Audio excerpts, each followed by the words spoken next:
Bienvenidos todos y todas a Entrevista Ciudadana, el espacio de conversación y análisis político traído a ustedes por los estudios de El Ciudadano. El día de hoy nos acompaña Joel Olmos, alcalde de la comuna de La Cisterna, candidato también a la reelección. ¿Cómo está, alcalde? Bien, gracias. Contento por la invitación de este medio tan popular en el sector progre.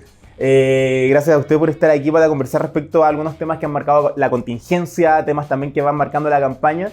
Y quiero partir preguntándole por un tema que es más o menos denso, que tiene que ver con toda esta crisis institucional que estamos viviendo un poco como país. Particularmente a raíz del caso Hermosilla se han destapado una serie de irregularidades que tienen que ver con eventual tráfico de influencias en el poder judicial, en el mundo político, en el mundo empresarial. Entonces es siempre interesante tener la visión respecto al tema territorial y cómo estos temas van impactando también en la forma en la que los alcaldes se desenvuelven con la ciudadanía. ¿Cómo se siente en el territorio todo lo que está pasando en un nivel ya más institucional en la política chilena? Sí, es difícil vincular lo que pasa en la calle, en la feria, en una plaza, con problemas muy domésticos que tienen que ver con lo delictivo, con problemas de conflicto entre vecinos, con algo más nacional. Sin embargo, lo que uno percibe es que existe un quiebre de confianza en la política en general que daña a todos los sectores. Y eso lo que genera es una desafección que aleja a las personas y finalmente termina generando una distancia donde se instalan otro tipo de discursos, más populistas, más chauvinistas. Y eso daña la política porque saca la política del contenido de la discusión política y la centra en la pelea más chica, que no tiene una propuesta de política como tal, sino que se basa en personalismo, en caudillismo, en clientelismo. Y eso finalmente daña la democracia. Por eso, cuando hacen estas encuestas del Latinobarómetro, muestra la popularidad de la democracia que cada vez baja más y estos eventos contribuyen a despreciarla aún más todavía. Bueno, hablaba usted de los problemas domésticos que tiene la gente y cómo va contrastando con estos grandes problemas institucionales que tiene el país. Y claro, pues parece que las problemáticas, las preocupaciones de la ciudadanía van por un carril que tiene que ver con, me imagino, con seguridad, con llegar a fin de mes. Y las instituciones no parecen poder hacerse cargo de esto. Entonces, no sé si es que se nota un mayor hastío en la gente, por ejemplo, ahora que están en campaña, ¿cómo el recibimiento que han tenido de los vecinos de ahí de La Cisterna? Sí, afortunadamente la gente en una elección más local se vincula más con la experiencia propia. Entonces, si tú haces un trabajo focalizado, ordenado, planificado, pensando en el futuro y en resolver problemas más sensibles, lo que sucede es que la gente valora eso y te desacopla del problema institucional más profundo que tiene explicaciones más sociológicas, más desde el poder económico. Así que el recibimiento ha sido bastante bueno, recorriendo ferias, plazas, puerta a puerta, organizaciones. Hemos tenido una muy buena recepción, muy poco hater, como uno llama, de redes sociales. También hay hater en los espacios públicos. Y eso tiene que ver más que nada con la vinculación que hemos sido capaces de generar, una vinculación que trata de establecer una línea de comunicación directa entre lo que es el territorio y la institucionalidad. Algo que no existía. Por ejemplo, creamos gestores territoriales que trabajan directamente con organizaciones, con vecinos, de manera de ver de todos los problemas que hay en una localidad o sector, cuáles son los más urgentes que debemos resolver. Entonces hay una buena recepción y también esperanza por continuar estos procesos para el futuro.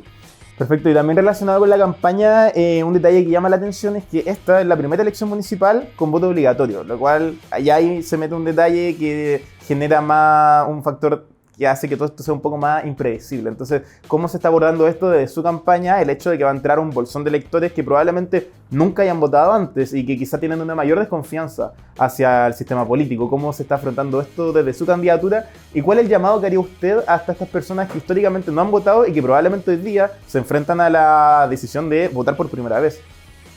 Sí, pasan dos cosas, que cuando uno mira las encuestas de todas las comunas hay un 30% aprox que no sabe, no responde, no se ha decidido. Y eso de alguna manera es un desafío para tanto los nuevos como los incumbentes, porque quienes nos reelegimos siempre la perspectiva más externa, más crítica, como antisistémica, y el que está arriba le pega más fuerte. Sin embargo, yo creo que hay que hacer dos cosas. Una, el desafío de llegar a todos los sectores y a todos los lugares. Entonces ahí hay un público que permanentemente vive o vive relacionado con los beneficios municipales. Y hay otro que es del 50% que nunca va a la municipalidad, que nunca recibe ningún beneficio, que solo paga impuestos, que no va a la feria, va al supermercado. Entonces la pregunta es cómo llegar a ese público, por una parte, con información, pero también un llamado a la responsabilidad de pensar en lo colectivo. En el fondo es salir de la lógica de lo que me afecta solo a mí para pensar aquello que nos afecta a todos y cómo el municipio puede tener un rol de contribuir a resolver problemáticas que son más colectivas. Entonces, en la medida en que todos seamos capaces de valorar aquello que es una necesidad transversal y que contribuye a mejorar nuestras condiciones de vida, eso va a permitir tener una posición política y una elección política más responsable. Porque yo veo a los candidatos, veo a los alcaldes y hay inconsistencia ideológica, inconsistencias técnicas, inconsistencias éticas, inconsistencia de personalidad. Entonces, en general los líderes políticos son personas muy conflictuadas. Entonces hay que ser capaz de diferenciar la paja del trigo, el contenido de la crítica barata, liviana, insustancial. Y eso yo creo que es muy difícil si es que no te involucras, si es que no lees, si es que no te informas críticamente. Entonces nuestro llamado siempre es a politizarse, a acercarse a la política, al Estado, a entender cómo funciona el sistema democrático, el poder en lo local. Hay gente que ni siquiera sabe lo que hace un concejal, ni cuáles son las atribuciones o no de los municipios. Entonces eso genera mucho conflicto y necesitamos educarnos para ir avanzando hacia un sujeto político más consciente, más informado y sobre todo más crítico. A nosotros nos gusta la crítica, y al revés de... Hay Claro, gente debate. que hablen bien de mí, no que hablen bien de mí, sino que seamos capaces de tener juicios profundos y críticos de la realidad al final. Y en estos años de gestión que usted ha tenido como alcalde de La Cisterna, ¿qué medida ha tomado el municipio, usted como alcalde, para poder ir avanzando en esa vinculación con la ciudadanía, para hacer que la ciudadanía efectivamente se interese y participe de los procesos que pone a disposición la propia municipalidad? Sí, lo primero que hicimos fue mirar una especie de ordenamiento institucional que permitiera abordar problemáticas más complejas. Entonces identificamos inmediatamente que la seguridad era la crisis más importante que tenía la comuna, producto de un incremento de los delitos de más daño a la comunidad. Identificamos también que había un déficit de equipamiento en el espacio público, desde los hoyos de las calles, las pinturas de los pasos de cebra, las bancas de las plazas o los juegos de las plazas, las sedes sociales destruidas o cerradas. Entonces había un déficit de espacio público. Y finalmente había una crisis sanitaria donde el sistema de salud estaba muy erosionado, es decir, no tenía la capacidad de responder a una necesidad mucho mayor a la capacidad que el sistema contaba en todo tipo de atenciones, cumplimiento de metas, estadísticas. ¿Esto, disculpe, debido a la pandemia o debido a la naturaleza del sistema de salud? Históricamente los sistemas más dañados de los municipios son la salud y la educación, y en este caso la salud estaba muy alicaída. Lo podemos saber porque lo podemos medir. El caso de la educación es más difícil, porque ¿cómo sabes que la educación está mala? No bastan los baños, no bastan el estado de los colegios, sino que los resultados son las pruebas cada cierto tiempo, ni siquiera son continuas, no puedes hacer evaluaciones muy significativas, no puedes evaluar a los profesores, entonces es más difícil de medir. Pero en salud, o pones la vacuna o no la pones, o atiende a la gente o no, o te hace el examen médico preventivo o no, entonces es mucho más fácil de medir. Entonces iniciamos un proceso de recuperación institucional, donde empezamos a hacernos cargo en cada área, identificando cuál era el desafío, y ahí nos encontramos con que habían cosas que podíamos resolver, cosas que no, pero en definitiva cuál era el camino para resolverlo. Por ejemplo, en seguridad pasamos de tener 33 funcionarios a más de 130, es decir, más de 4 veces el gasto en seguridad, más equipamiento, más implemento, más operación. No solamente recursos humanos, y tuvimos que crear una asociación de seguridad. Sin eso era imposible hacerlo. No podías contratar por la restricción administrativa, y lo hicimos con Macul y con San Joaquín, comunas que tienen un desarrollo mucho mayor al nuestro en la política pública. Y logramos estabilizar la crisis en seguridad, el crecimiento que venía afectando comparado a nivel nacional, Y eso significa equipos de infantería rondando la calle, recuperar los equipos tácticos de acción rápida de las motos, tener un número de seguridad que no teníamos, invertir en más autos y más radios, mejorar la central de televigilancia que cuando llegamos llevaba un montón de años sin implementarse. Entonces muchas cosas que tuvimos que hacer institucionalmente y de ordenamiento interno para poder dar un servicio con otro estándar. Y en materia de lo que hablaba usted, que tiene que ver con el déficit de espacios públicos en la comuna, porque un tema que se ha mencionado mucho a raíz del combate a la delincuencia tiene que ver con esta estrategia de ocupar los espacios públicos, de no permitir que el narco, que las organizaciones criminales se tomen los espacios, sino que utilizarlos en beneficio de la comunidad. ¿Cómo se ha avanzado en eso durante su gestión?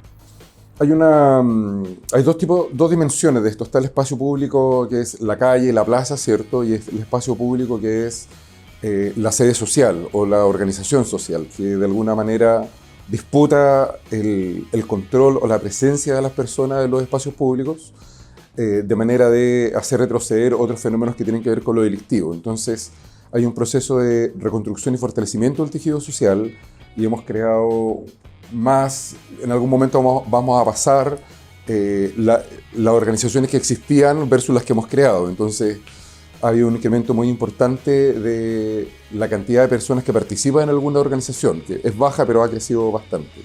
Y eso te permite hacer una política más focalizada, por ejemplo, instalar alarmas comunitarias, instalar cámaras, porque no sacan nada tener la alarma, tener la cámara si el vecino no la ocupa, no sabe hacerlo o no quiere hacerlo.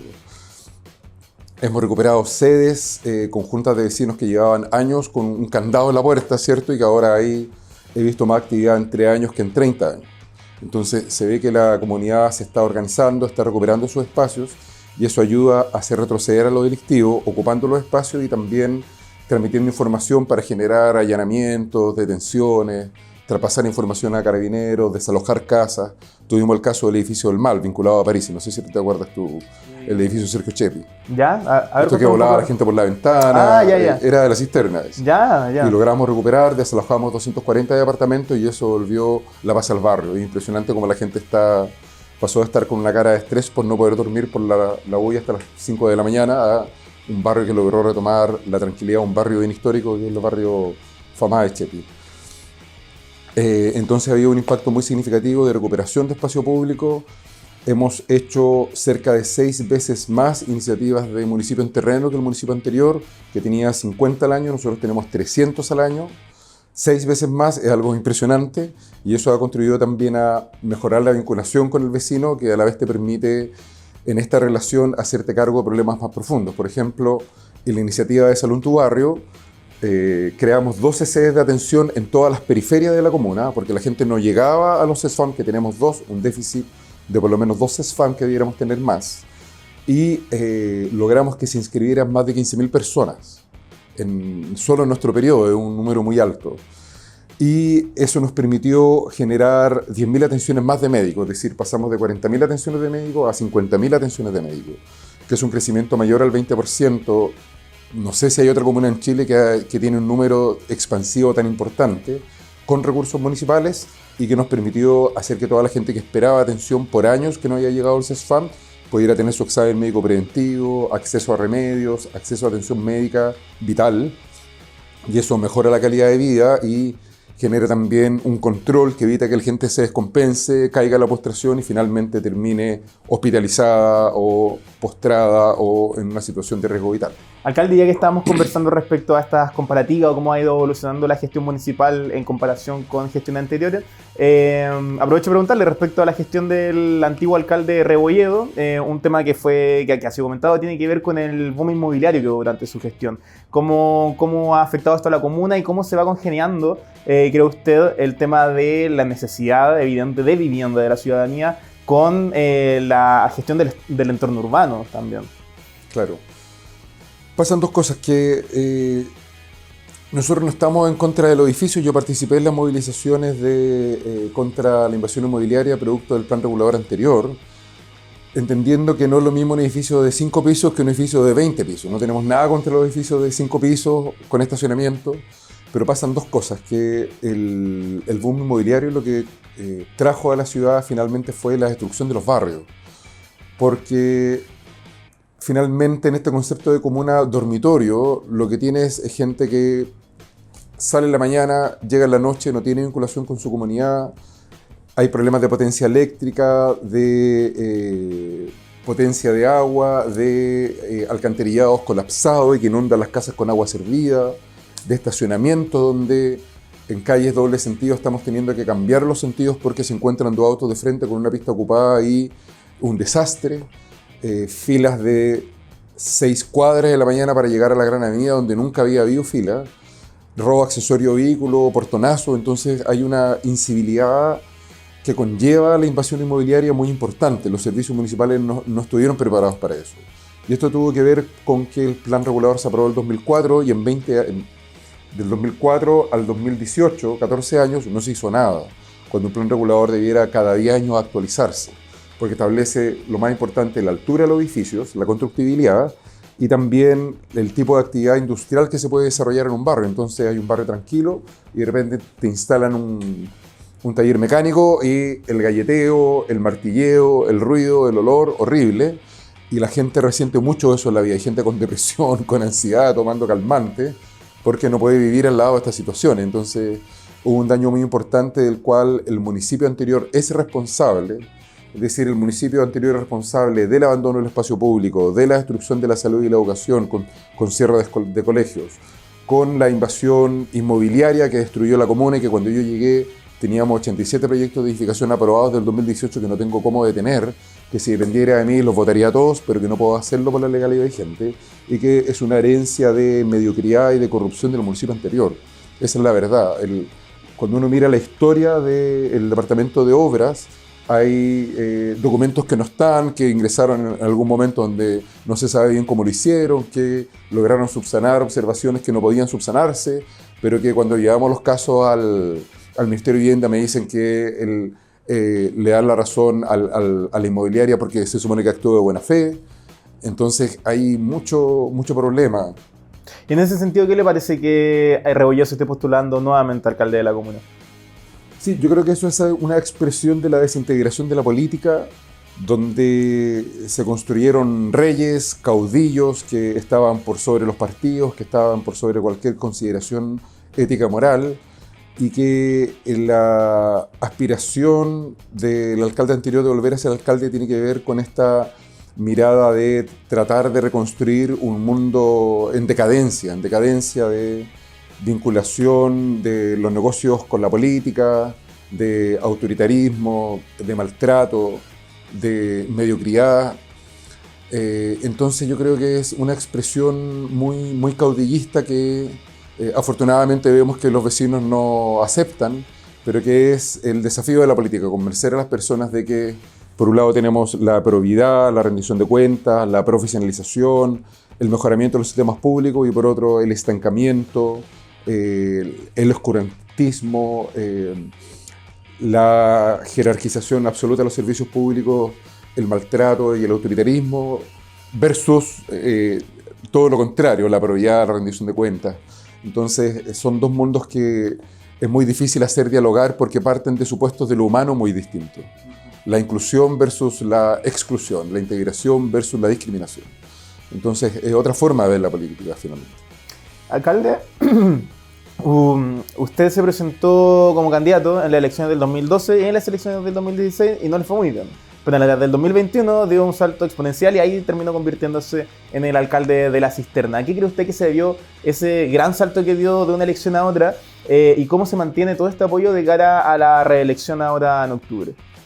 Sí, bueno, en La Cisterna pasa que es una comuna donde la organización política y social estaba muy desintegrada. Entonces yo fui candidato saliendo de la universidad en un contexto donde había muy poca vinculación entre organizaciones, muy poca actividad social en las sedes, o la actividad que había estaba muy clientelizada, atomizada, subyugada al poder municipal. Y yo fui 2 veces candidato a concejal y en ese proceso nunca me fui para la casa. No es como que me fui y volviera a los 3, 4 años, acá vengo yo, Peter, te las traigo, ¿cierto? No. Sino que hubo todo un proceso de trabajo con organizaciones sociales, fui presidente de la Junta de Vecinos, participé formando un montón de organizaciones, varias veces fui presidente de Comisión Revisora de Cuentas, de Comisión Electoral, Trabajé en la pandemia en las ollas comunes, constituimos organizaciones para trabajar los temas de reciclaje, después la defensa de los barrios, 2013 la defensa de los colegios que cerró el municipio anterior. Entonces finalmente lo que construimos con un grupo de vecinos fue una red de dirigentes, de organizaciones sociales, de comunidades, que finalmente lo que hice fue encarnar un ideal de resistencia frente a los abusos del poder constituido institucionalmente para disputar finalmente la elección, y en este contexto de la revuelta popular, donde hubo otro nivel de conciencia política y otro nivel de crítica política, darte cuenta que ya no te gustaba lo que había acá, sino que había que cambiar, porque el candidato anterior tenía a su heredero, Orlando Morales, que era el del caso Chile Deportes, y uno dice cómo alguien vinculado a un caso tan espurio puede, en la cisterna pasan esas cosas. Entonces, finalmente, en la última elección estuvimos luchando contra todo el poder del municipio. O sea, yo iba a salir lavadoras de la municipalidad, los relatos de los vales de gas en la feria, entonces, a destajo.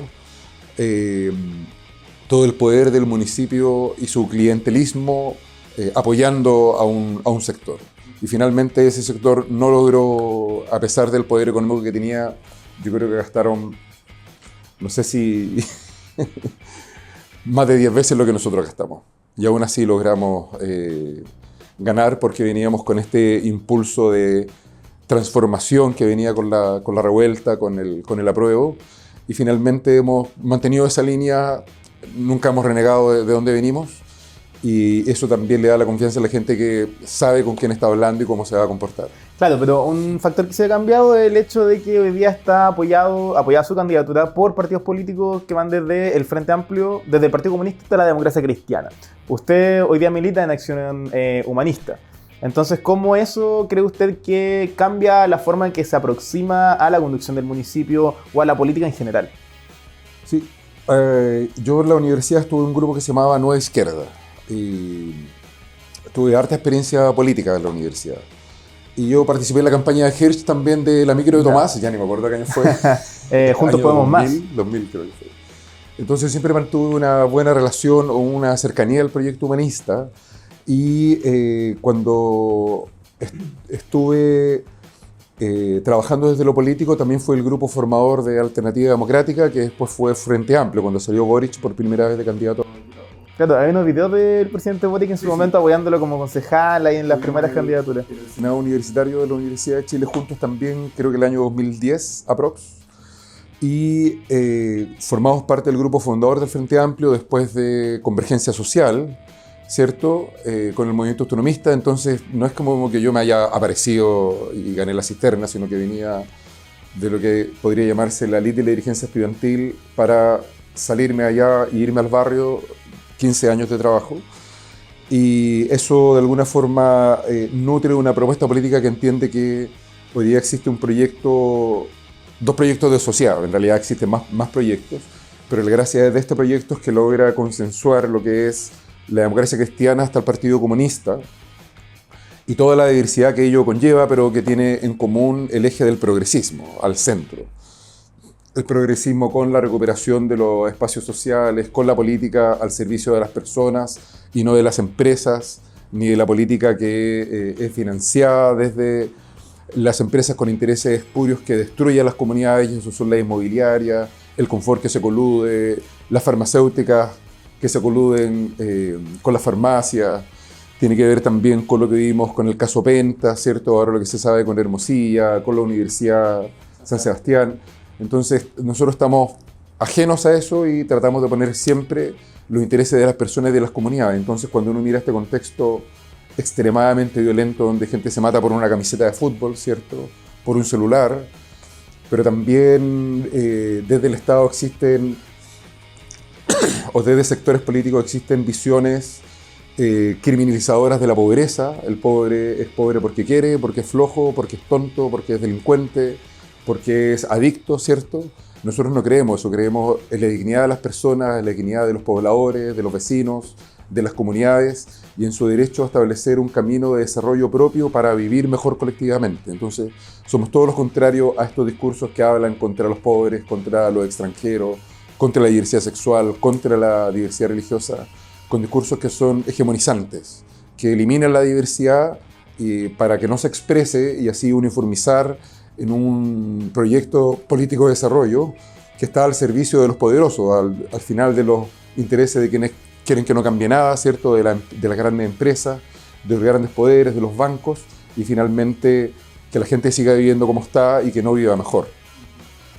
Bueno, de hecho usted en entrevista con La Tercera a inicios de año hablaba de que se necesitaba voluntad para enfrentar a un enemigo, para frenar una arremetida conservadora, populista y neofascista.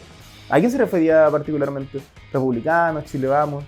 Sí, yo creo que la derecha hoy día tiene una crisis porque abandonó lo que era un proyecto de desarrollo nacional, como lo fue, no sé, uno mira el gobierno de Alessandri, ¿cierto? Y compara esa derecha con la derecha actual y es como la diferencia entre el capitalismo y el neoliberalismo, ¿cierto? Que ya no es la competencia, sino el amiguismo, el arreglarse, ¿cierto? El generar condiciones para ganarse concesiones, ¿cierto? Para privatizar.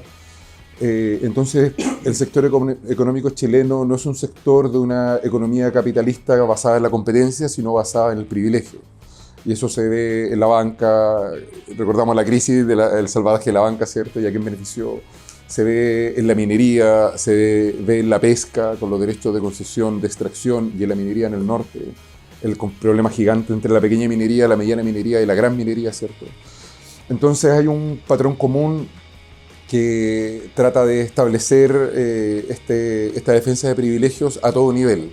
Y eso va desde la presidencia, el Senado, los diputados, los gobiernos locales, los concejales, los alcaldes.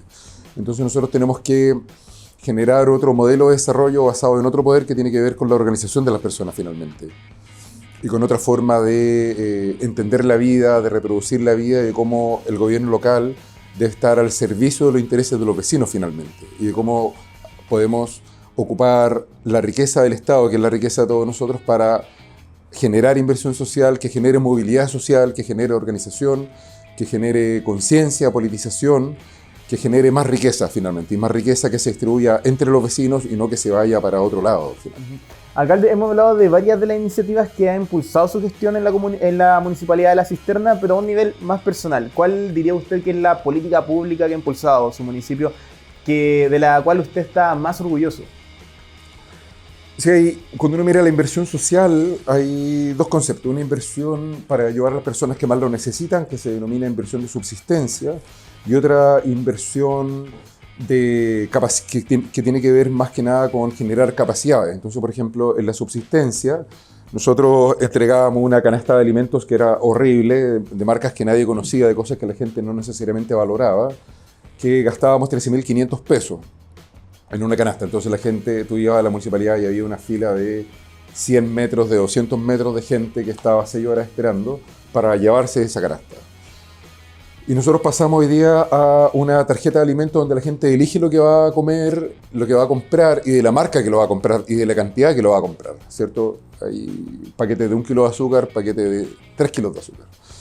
Y eso ayuda porque ahora la gente puede comprar carne molida, vienesa, queso, jamón, leche, ¿te fijas? Y puede elegir las cantidades también. Entonces, pasamos de esta canasta de 13.500 pesos a una tarjeta que la gente valora en 33.000 pesos, que es lo que puede comprar en el supermercado, puede aprovechar ofertas. Entonces pasamos de entregar menos de 17.000 canastas a 37.000 tarjetas este año. Es decir, estamos generando más de 20.000 atenciones extra en el sistema de atención social para entregar esta tarjeta, que además es más del doble de ayuda. Entonces, esto ha significado gastar cerca de 5 veces más el gasto en apoyo de subsistencia solo en el ítem tarjetas, además de subsidios de habitabilidad, de enfermedad, de remedio, de exámenes que los municipios tradicionalmente entregan. Y además generamos una inversión social donde pasamos de tener 100 becas de educación superior de 300.000 pesos a 616 becas de educación superior de 450.000 pesos. Es decir, estamos gastando cerca de 9 veces más de lo que se gastaba en inversión social en el ítem de educación superior. Porque en el fondo, cuando el joven, el estudiante, sale de la universidad, del centro de formación técnica, del IP, al mundo laboral y nosotros facilitamos eso, lo que hacemos es ayudar a la autonomía de la familia, que ya no va a ir al municipio a buscar una tarjeta de alimentos de 33.000 pesos porque ya tienen un ingreso extra de, no sé, 1.000.000 de pesos. Entonces, generamos competencias para facilitar que la gente salga ya de la educación superior, promueva sus estudios y así tiene una mejor vida. Y finalmente, el tema de la salud, que generamos 12 sedes de salud en tu barrio con 10.000 atenciones de médico extra, que desmoronó finalmente la incapacidad de entrar al sistema de salud, y lo que conseguimos es mejorar la calidad de vida de gente que no tenía acceso a medicamentos, a exámenes y que estaba viviendo una situación que le impedía, por ejemplo, incorporarse al mundo laboral. Entonces ahora la gente puede también trabajar más y eso ayuda a la autonomía de las personas para hacerse cargo de su propia vida. Ya, y brevemente, algo en lo que le hubiera gustado avanzar más, o que le gustaría avanzar más de cara a un segundo periodo. Mejorar la inversión en salud, la iniciativa en salud. Vamos a tener un CESFAM nuevo que recuperábamos, un SAR, un COSAM, que ya está comprometido. Queremos tener un nuevo CESFAM y un nuevo hospital, pero necesitamos acercar la atención secundaria a la primaria, porque hoy día hay un déficit gigante entre lo que pasa en el CESFAM y en el hospital, que si logramos conseguirlo, como nuestro pronóstico, va a empezar a construirse el 2026, 2027 posiblemente. Entonces necesitamos mejorar ese déficit. Por ejemplo, una iniciativa que hizo Macul, que es muy buena, de una cámara hiperbárica para tratar fibromialgias. No tenemos esa capacidad. Hay mucho equipamiento que podríamos adquirir, que podría ayudar a las personas, pero que no tenemos ni los recursos, ni las capacidades técnicas, ni los espacios para hacerlo. Entonces hay mucho donde crecer. También en educación tenemos Academia de Matemática. Con la Chile, con la Católica y con la USACH en las competencias de matemática, y fuimos el único equipo municipal que llegó a las semifinales. El único en Chile. Entonces estamos logrando cosas, pero necesitamos hacer crecer la inversión en educación ahora que se va al SLEP, ¿cierto? Al servicio local, con orquestas, con feria de libros, feria de ciencia, visitas pedagógicas, academias, lenguaje. Estamos ocupando Imagine Learning, que es una de las mejores plataformas del mundo para aprender inglés, pero ¿por qué no francés? ¿Por qué no alemán? ¿Por qué no chino? ¿Te fijas? Entonces, hay muchas cosas que nos gustaría hacer que están ahí en carpeta. Tener una segunda farmacia. Ya, perfecto. Mejorar la intermodal con explanadas de áreas verdes. Entonces, cosas que valen, las explanadas de la intermodal cuestan 5.000 millones de pesos. ¿De dónde vamos a sacar esa plata? Imposible. Ya, alcalde, nos estamos quedando sin tiempo, pero no quiero dejar de preguntarle algunos temas más personales. Por ejemplo, ¿usted es vecino de La Cisterna? Sí, por supuesto, de siempre. Ya. Porque justo estamos en esta época de turismo electoral, que hay candidatos que se mueven de una comuna a otra, pero usted ha vivido ahí en La Cisterna de siempre. Claro, y en 2 barrios, entonces la gente te ve llegar, te ve salir, y hay un apego distinto. Esto de que tú vas al negocio y sabes el nombre del almacenero, de la botillería, del vecino al frente, eso ayuda también a ayudar a las personas, porque finalmente este concepto de vivo detrás de la casa, detrás de la reja, encerrado y me muero solo con depresión, no funciona. Hay que salir y vivir con la comunidad. Perfecto. Un dato que quizá la gente no sepa, que usted es evangélico y militante de izquierda.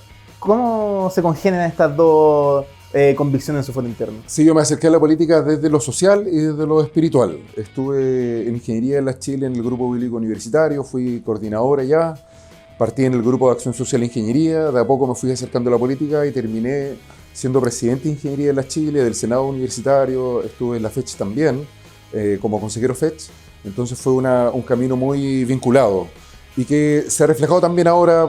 Creamos el Consejo de Diálogo Interreligioso con todas las comunidades de fe y espiritualidades, constituimos un albergue, el único albergue estatal de todo el sector sur de Santiago. Hay muy pocos para la gente en situación de calle, entonces hemos tratado de darle ahí un énfasis ético distinto y social distinto, que ayuda a hacer aquellas cosas que no necesariamente son electorales, pero que sin duda ayudan a que la gente viva mejor y podamos ayudar a quienes más lo necesitan. ¿Y cómo se reflejan esos valores, por ejemplo, en algunos temas valóricos que se están discutiendo hoy día? Por ejemplo, el proyecto de eutanasia al cual el gobierno le dio urgencia en la última semana. Siempre hay una discusión bien espuria entre los sectores políticos y evangélicos, y un sector político que es evangélico más conservador. Nosotros siempre hemos estado del lado de defender la vida de las personas. En la dictadura, cuando los mataban, ¿cierto? Ahí estuvo Helmut Franz con la iglesia luterana formando FASIC, ¿cierto? con la Vicaría de la Solidaridad. En el apruebo, con la defensa de los derechos de las personas, estuvimos formando Evangélicos por el Apruebo y hubo ahí una defensa muy importante del acceso a derechos básicos para la vida. En el tema del aborto también hemos tenido el aborto, la diversidad sexual, hemos tenido una posición muy clara de apoyar a las personas independiente de su opción en cuanto al aborto y promover la diversidad sexual también, entendiendo que independiente de la opción que tomen las personas, el amor de Dios siempre permanece, ¿cierto? Y no está supeditado, no eres mejor o peor persona si eres homosexual, bisexual, heterosexual, nosotros no nos perdemos en eso. Siempre hemos aportado por la inclusión, por la integración, por la expresión, siempre promoviendo el respeto entre las personas, el cariño, la diversidad, no nos perdemos en eso. Perfecto. Alcalde, le quiero proponer que pasemos a una sección de ping-pong, que yo le voy a hacer una serie de preguntas y usted lo ideal es que me responda más o menos en una oración corta, sin mucha explicación. Ya, ok. Voy a... Cuesta. Ya, vamos entonces. Para que la gente lo conozca más, ¿cuáles son sus pasatiempos? Deporte. Me gusta mucho running, tengo una trotadora, banquillas abdominales, barras, así que siempre la vida sana y el cine también me gusta. ¿Película favorita entonces? Blade Runner, de Ridley Scott, 1982, Harrison Ford, Edward James Olmos. Esa es mi favorita. Y chilena, yo diría que Julio comienza en julio. Oiga, peliculaza de Eligio. Sí, Silvia Cayosa. Ya, sí. Perfecto. ¿Libro favorito? La Biblia, obviamente. Y este verano empecé a leer el Corán y también leí de Rubén Darío, el poeta nicaragüense Azul. Tremendo. Me gusta mucho la poesía. Canción del momento, ¿qué está sonando en su cabeza? Hoy me gusta mucho el hip hop, en especial, bueno, su verso, portavoz, Anita Tijoux. Y la canción que más me gusta yo creo que es Somos Sur. Y a la izquierda hacia abajo, feminista, pluralista. Claudio Rego, ¿cuál es su opinión? Un tremendo gestor, un hombre de Estado que ha logrado conciliar el progresismo político y que hoy día es el candidato del oficialismo, del mismo oficialismo que yo también pretendo.